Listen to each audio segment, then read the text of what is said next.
Hello, and welcome to a special edition of the Chief Encouragement Officer.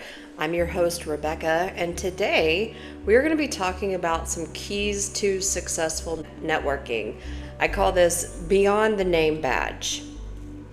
If you've been to any professional networking events, you know there are different versions, there are different atmospheres, there are different ways of going into that room. But one thing I have found that is fairly consistent across the board is some people are just ill equipped.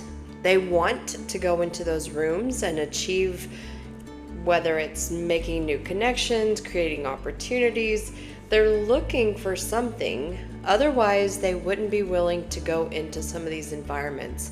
But how they go into a room like that and how they prepare for it, what they do while they're there, and even the post event activities can throw off the whole purpose of being there. So, without further ado, we're going to talk a little bit today about the mindset of networking, how to prepare for these events, what you should be doing at these events, and some post-event activities that will be able to help you succeed and make the most of the time that you're willing to invest into these networking events. So first of all, we're going to talk about why are we there. The reason most of us are willing to go to these networking events is that we're trying to create an income. These are not social hours. They're not meant to be friendship makers. They're not meant to necessarily create social interaction. We are there for the purpose of extending business relationships and finding potential partnerships, finding potential people that we might want to collaborate with. Otherwise, we can go to a bar on any random night. We can show up at sporting events. We can do a whole host of other activities in order to make friends. But when you look at why we go to networking events, the goal is because we are trying to build an income for ourselves. Another faux pas of going into a networking event is the idea that we're going in to collect as many business cards as we can, and that everybody's business card we collect is a potential contact. If you were born after 1990, you may not know what a Rolodex is, but for those of us old enough to remember, a Rolodex was this hard plastic filing system, for lack of a better term. It was alphabetized, and when you got someone's business card, you would put it in this row, and it would kind of flip forward and flip back, and you kept notes when you reached out to someone, what the topic was, where you met them. You would make all kinds of notes on these business cards, and that was your filing system. There was no fancy digital CRM to keep track of first name, last name. You just kept everything in your Rolodex. But going into a networking event with the goal of just gathering as many business cards as possible so that we can fill up our Rolodex or fill up our pipeline is not a successful way of looking at these kind of events. Another thing that works against us when we go into a networking event is the idea that whatever it is we are selling or the service we provide, I call it a MacGuffin. So if you've read, I think it's The Go-Giver, there's a reference in there to people selling their MacGuffin. So, whether it's insurance or it's a health product or it's a service to, streamline your business, whatever it may be, everybody at a networking event has a MacGuffin. The mistake that I see made is when people come into a networking event trying to sell their MacGuffin to the other people who are attending this networking event. That's not the goal of going into these networking events. You're not trying to get them to sign on the dotted line per se. You're not trying to complete a transaction at these networking events. The goal of going into the networking event is not so that you can close deals. At the very least, these are places to open a potential deal. I really want people to start making that shift into the mindset of when you're talking to people at a networking event, do they like you enough to make introductions for you to their network of friends and family? And how you do that, how you go about creating the right impression, is to ask them questions. Try to be interested in them instead of being interesting.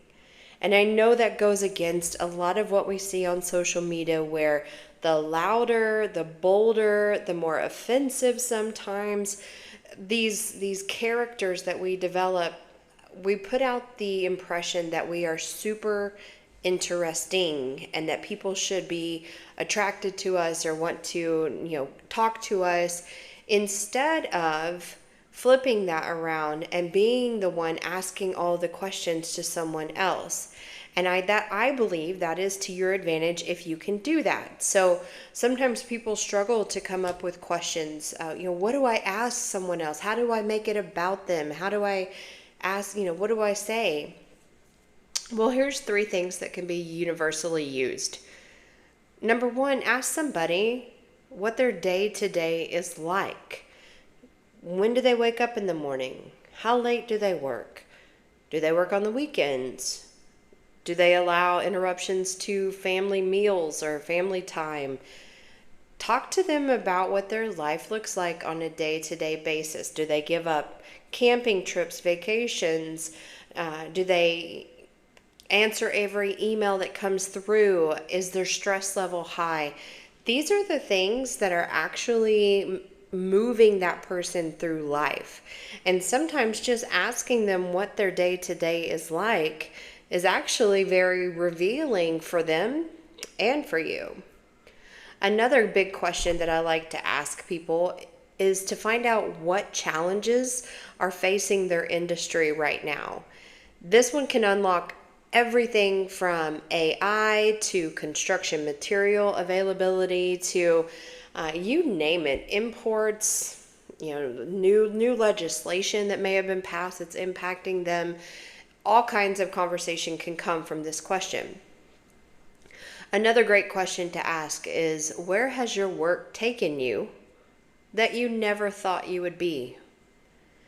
For me personally, my work has taken me into the death chamber of a maximum security prison. It's taken me all over the state of Hawaii. It has taken me to dinners with governors and all kinds of politicians that I frankly had no business being around. I would have never been invited into some of those rooms had it not been for my profession. So you never know where that's going to take you or what connections you can make and commonalities you might find by asking these 3 questions.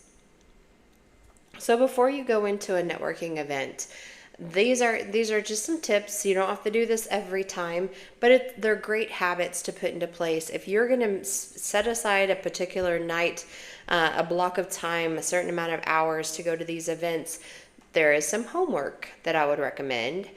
First, I would just say this is a good time to stalk somebody. I don't normally encourage stalking, but in this case, a lot of our networking sites will show you who is registered for the event. Based off that, you can look at their profile. You can take that a step further and check them out on LinkedIn and maybe start to find common connections or some sort of touch point that allows you to say, okay, if I run into this person, this is what we can talk about, or this is what stands out about them. So it's okay to stalk someone online in preparation for an event. I also think there's a shift that has to take place for a lot of people from going into a networking event with a amateur mindset versus a professional mindset. The amateur mindset tells us, I'll add something to my calendar, I'll keep the placeholder there, but I'll see how I feel that day, and then I'll decide if I'm going. If you are waiting for your feelings to line up with your calendar, your opportunities and your ability to build an income through networking is going to get smaller and smaller and smaller over time. Your feelings will mislead you. Transitioning from an amateur mindset to a professional mindset, however, you will start to make decisions based on different things. If you haven't already taken the time to write out all of the benefits of going to a networking event, what are your goals? How can this help you? Why would you need to go to a networking event? I encourage you to do that. And then when you start to evaluate a placeholder on your calendar that says there's an event this Thursday night at 7 o'clock, do not let your feelings guide whether you show up at that event. Instead, look at it through the lens of, I don't have time to waste. I'm going to go in with an idea of who I need to connect with.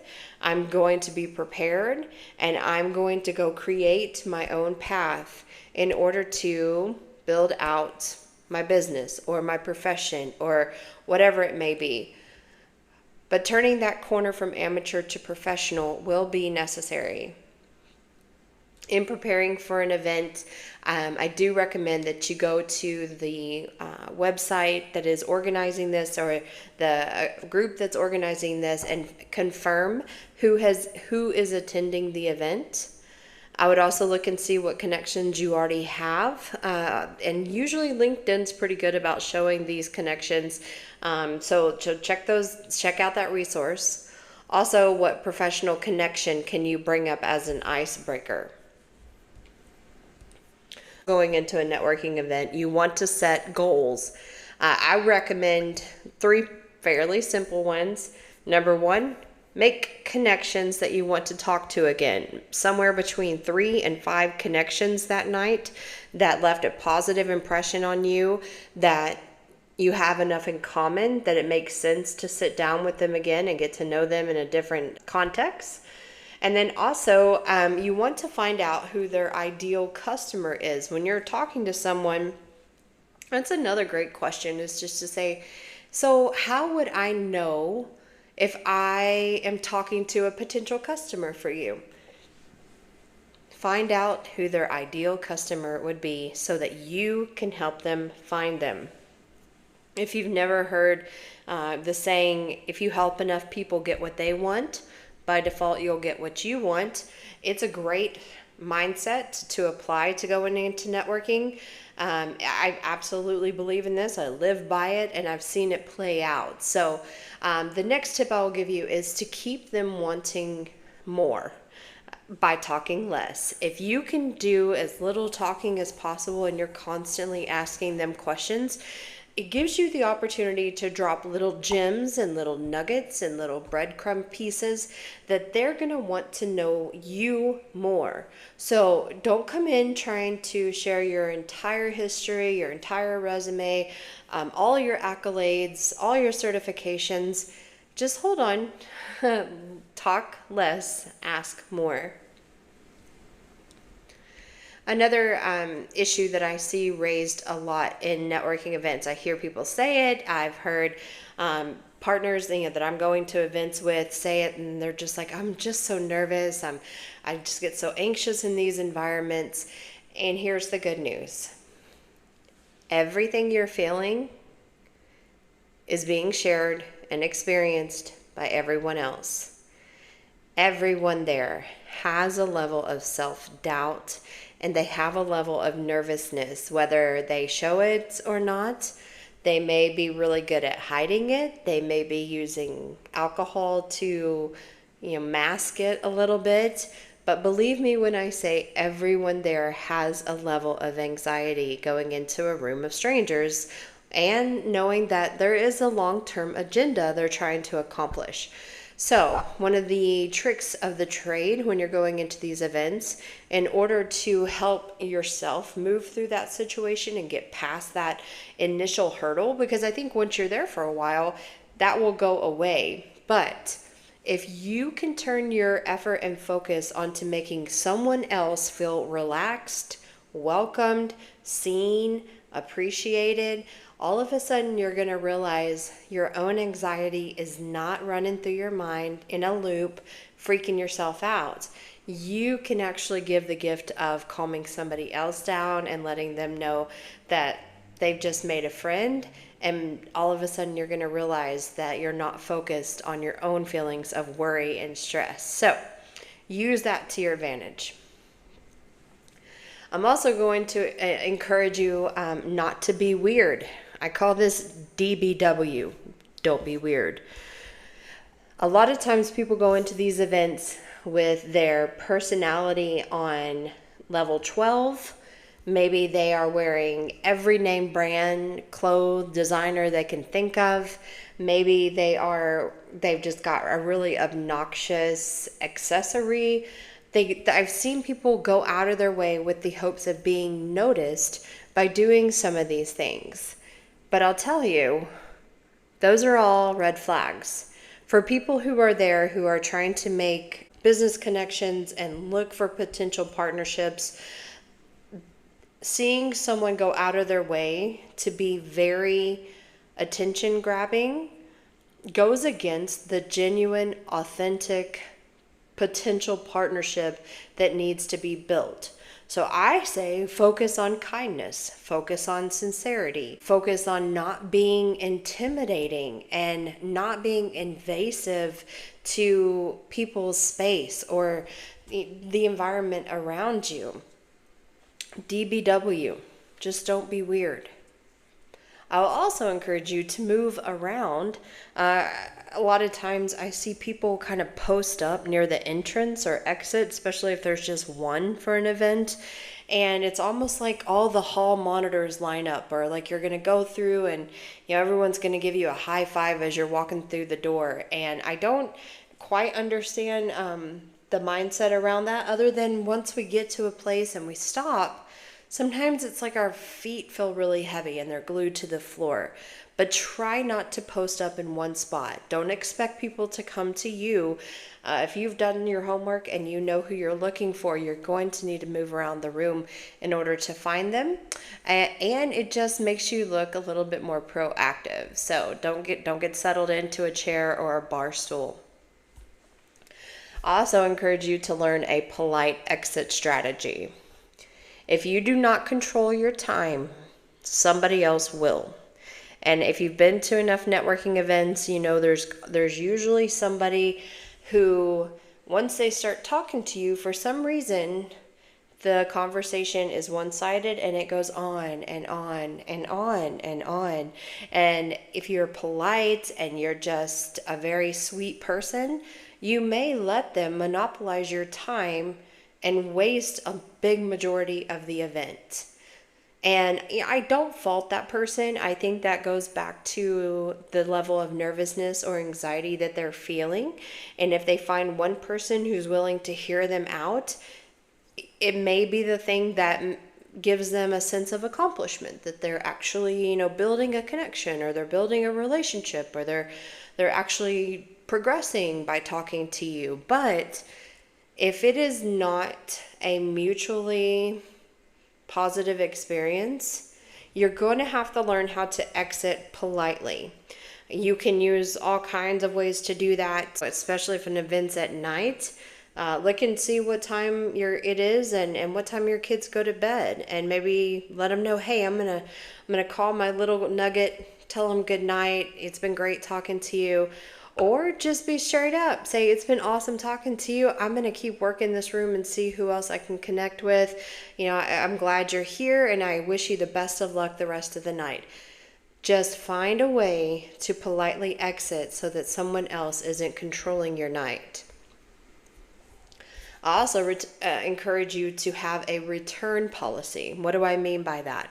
What I mean is that as you're meeting people throughout the night, and you identify those 3 or 4 people that really stood out, you really connected well with, you enjoyed talking to them, they left the right impression on you, I encourage you to go back to them. I encourage you to come back to their top of mind and say, when you see the right opening, be able to say, hey, I'm about to step out and I'm leaving for the night. I just wanted to tell you that you left such a great impression on me, and tell them why. Tell them what they did. Tell them what they said, so that that connection and that positive spark can be associated with you, and just say, I'll be following up with you. I really hope to like sit down and get to know you a little bit better.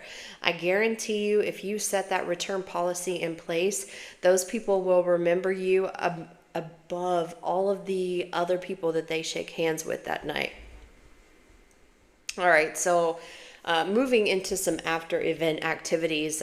I may have mentioned this when we first got started, but this is actually where the work begins. You can have pleasantries and smiles and politeness at a networking event. People tend to be on their best behavior.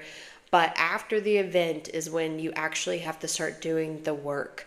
Meeting them was just step one. I encourage a slow roll. And what I mean by that is there is a balance between being overly aggressive and ghosting someone. I would not suggest that you go home that night and immediately start reaching out to everybody that you made contact with.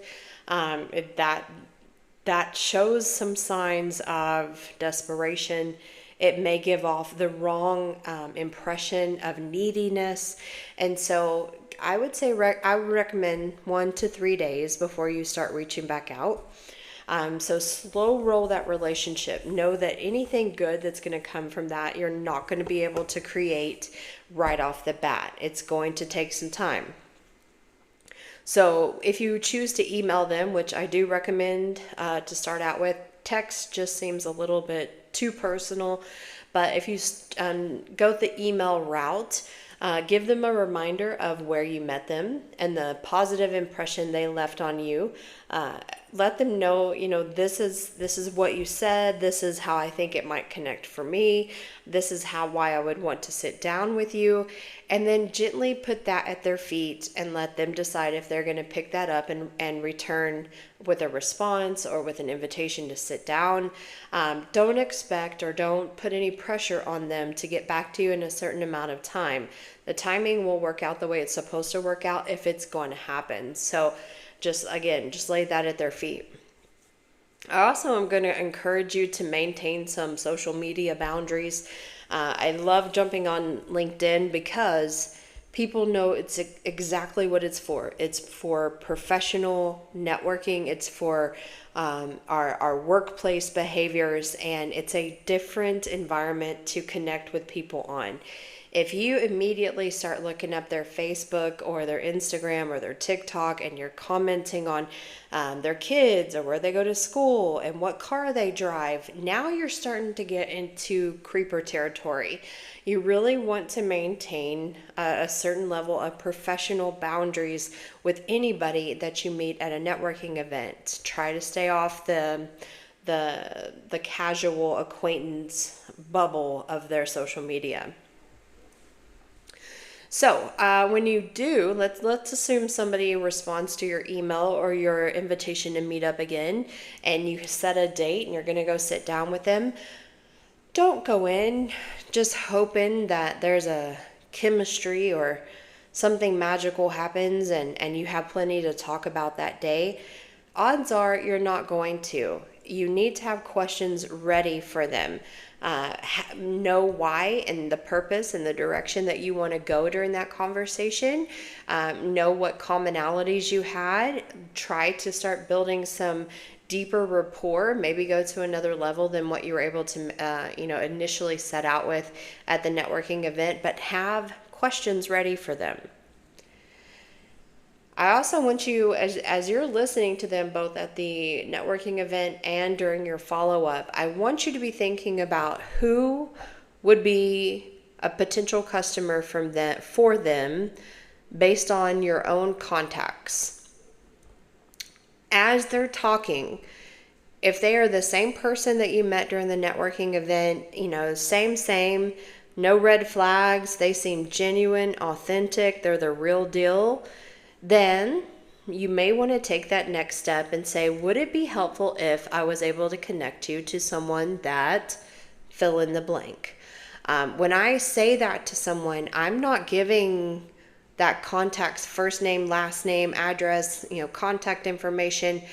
I'm just going to briefly say, would it be helpful if I connected you with somebody I know? And I'll give you a good example to this. Sometimes I'm not the right customer for them. I met a woman who she does dog sitting and dog walking, and that's her jam. And that's, she's looking for customers with dogs. That's not me. So if I know that I am not her ideal customer, I can already be preparing in my mind who I know that has dogs, who may have brought up dog sitting before or a need, or they travel a lot. And I'm not going to immediately say, well, let me give you, here, take this person's name and number and, reach out to them. I'm not going to do that. I'm not going to expose the people I know to someone that's potentially, it's just a stranger still at this point. What I'm going to say is, would it be helpful if I was able to connect you to so-and-so? She has 3 dogs, and, if it would be helpful, let me reach out to her, tell her that I met you, and if she's open to it, I'll connect you guys. Would that be helpful? That kind of thoughtful introduction will take you a long way. You won't burn bridges on both sides, and you could potentially create, an atmosphere where somebody has a need and someone has what the fit to that need, and that's what you want out of your networking events. And then lastly, the question will hopefully come back to you, and they're going to ask you, how can I help you?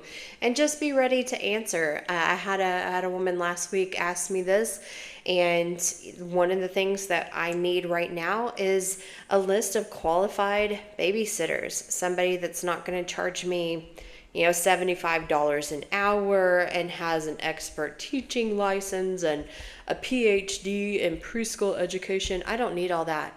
I just need someone who, when I'm mapping out the month or the week ahead, I can call and find out what their availability is, that I can trust, that I can, potentially introduce to my son and see if my son likes that person. But sometimes I get tapped out of the people out of my own network. And so if she knew somebody, which she did, she said, she would be more than happy to reach out and see if they're taking on new customers. So those things will always come back to you. All right.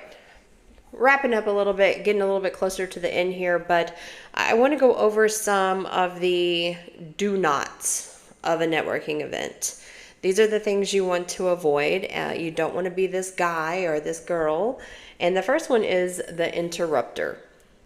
If you see 2 people having a great conversation at a networking event, and you want to talk to one of them, or you recognize one of them as somebody that was on your target list, for lack of a better word, try not to go up there and interrupt the flow of their conversation. I promise you the impression that's going to leave for both people it's going to be negative is what it's going to be. Let them have their moment. Let them have the rapport building that's taking place. If you try to interrupt that and push your agenda into their conversation, the doors are going to close faster than you can believe. So don't be the interrupter. You also don't want to be the self-promoter. I have seen people just so worked up, and sometimes I think this goes back to the anxiety and the nervousness, that they are selling themselves so hard that they are highly qualified, the most knowledgeable. They're just listing out a list of expertise in a certain area. And sometimes I just want to hug them and tell them it's okay. You can relax with me. Your talents and your skill sets are going to unfold in due time. I have no doubt that you are awesome, that you are a superstar, and if I needed this service, you are the right person for that. But if you are there as a self-promoter and that is all you're talking about is you, very quickly, you are going to give off some vibes that are going to work against you. People are not going to be naturally attracted to you. So try to avoid being your own self-promoter in these environments. There'll be time for that later. The next thing I will discourage you from being is the phone zombie. Put it away. Put it in your pocket, put it in your purse, put it on Do Not Disturb. I think a lot of times people go into these events and they stay on their phone so that they look super busy or they look very important. And you may be both of those things. However, if you have a small block of time and you are live in person with a group of strangers, your focus should be on the people in that room, not the people on your phone. So please put it away. It's not going to leave the right impression for anybody that you're wanting to follow up with. And just look at it this way. If you're willing to be on your phone at a networking event, when you sit down with them one-on-one, they're likely to be focused on their phone. If you can't put it away for a professional event for a small, short block of time, the odds are that's just how you function, and they're never going to look up and truly see you. I mentioned this one earlier about being the creeper. I mentioned it in the realm of social media, but there's also a level of creepiness that can come out at these networking events. And a lot of times it's not because someone is truly a danger, it's because they're socially or emotionally unaware of what they're doing or how the vibe that they're giving off. So, if you aren't sure if you have some of these tendencies, take a wingman. Take somebody with you who knows you, who you trust, and ask them to kind of observe you and let you know, like, am I doing something that could be potentially working against me? Identify those habits, and you just may not be aware. But women are very sensitive to this. If anyone's ever been a victim of any sort of crime, they have this hypervigilance. So there's all these things that can be going on for other people where you may not mean to come off as a creeper, but you have something that kind of lingers in the air. And if you're not aware of it, you can't fix it. And then lastly, don't be the poor presenter. If you come in with your sandals, your toes showing, you've got dirt up to your ankles, and you've been playing volleyball all afternoon, awesome. But go wash your feet. Go put on some socks and shoes. If you've been working by the sweat of your brow, thank you. That means to me that you are the ones building our country. You're the ones building houses. You're the ones farming our land. You're the ones, putting in all kinds of, electrical systems or HVAC systems. So I totally appreciate the 9 to 5, and that a lot of people come to these networking events after their 9 to 5. However, if I can smell you coming, or if I can see your sweat stains a mile away, the odds of me looking at you as a potential professional connection may already be shot. Just depending on who you're there to meet. Take a look at the dirt under your fingernails. Check your teeth before you go in. Comb your hair over, spray some extra cologne, and put your best foot forward.